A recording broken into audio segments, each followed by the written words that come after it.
You can see puddles starting to form. There's one right there where the swimming pool used to be. And now y'all can see the raindrops really, really well.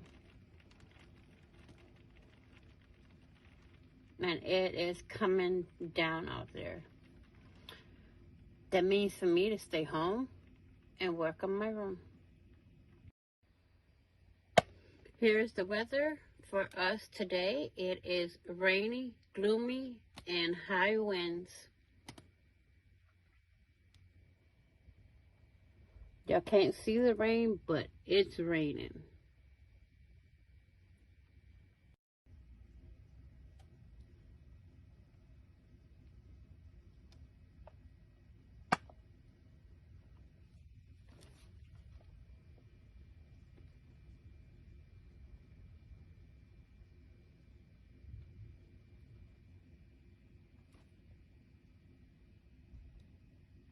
You can see puddles starting to form. There's one right there where the swimming pool used to be. And now y'all can see the raindrops really, really well.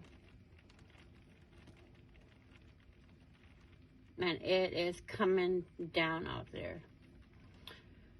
That means for me to stay home and work on my room.